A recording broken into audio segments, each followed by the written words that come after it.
All right, everybody, welcome back. You ready to get into it? Today, we're going to be doing a deep dive into the money wisdom of, well, Tony Robbins. Sounds fun. I know, right? We're Yeah. basically going to take, I don't know, all of his ideas about money Uh-huh. and kind of like distill them, Yeah. right?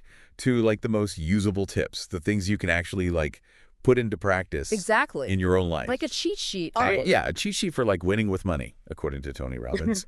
So we'll look at things like, how to save more, earn more, Right. outsmart those pesky fees, invest smarter, the whole 9 yards. Sounds good. Yeah. And maybe even a little lifestyle optimization thrown in there for good measure. I like it. All right, let's do it. Okay, so first up, let's talk about saving, right? Mhm.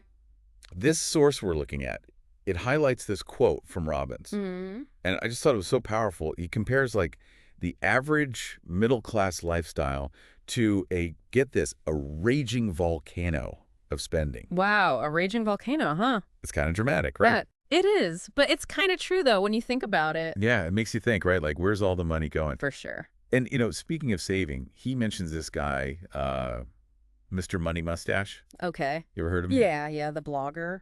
Yeah, exactly. He retired super early, Yeah, like 30 years old. I know. It's crazy, right? It is. So basically, he lived really frugally, like really saved a ton, Uh-huh. and then consistently invested all those savings. And that's the key, right? Like, you can save all you want, but if you're not putting it to work, it's not going to grow. Yeah, absolutely. He was all about, compound interest and all that. Right. But I thought it was interesting, like, Robbins bringing him up because it shows you, like, this isn't just theory. Right? Totally. It's like proof that it can be done. Exactly. And, it's funny because this whole idea of saving diligently, it's not new, right? Yep. Like, even Sir John Templeton, like this legendary investor, Sir Templeton. he always stressed the power of, like, just consistent saving and investing over time. Right. Slow and steady wins the race. Exactly. It's like a universal truth of personal finance. Makes sense. All right, so tip number 2, right? Right. What we got? Earning more. Ooh, who doesn't like that? Right. But it's not just about earning more. It's about what you do with that extra money. Okay, I'm listening. Okay, so imagine this. You get a raise, right? Mhm. Or maybe a bonus. Okay. That's the first thing you think of. Probably a vacation. Right. Or like a new gadget All or right, something. fun, yeah. Exactly. But what if, instead of spending it, you invested it? Ooh, that's a good point. Right. Yeah. Like, think of the long-term potential. Yeah, your future self would thank you. Totally. And, the source actually mentioned they were trying to invest like 100%. Yeah, 100%. Yeah, of their extra income Yeah, until they hit a specific savings target.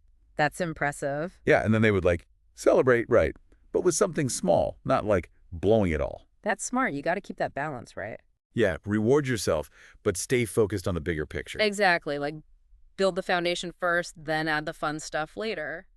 I like that. Okay, so Robbins also talks about, he calls them sneaky ninjas. Sneaky ninjas. Yeah, it's his way of talking about, fees and taxes. Oh, yeah, the things that eat away at your money. Exactly, they're like hidden enemies, right? Right, you don't always see them, but they're there. And they can add up so much over time. Definitely, like a little here, a little there, and then suddenly it's a big chunk. Right. So he's kind of skeptical, about that whole beat the market thing Mhm. that a lot of like financial advisors talk about. Yeah, I get that. He's more about like minimizing fees. Makes sense. So he suggests things like, 401ks, Especially if your company matches. That's like free money. exactly, free money, and Roth IRAs, right? Yeah, where your money grows tax-free. Right. So you don't have to pay taxes on it when you retire. That's a big deal.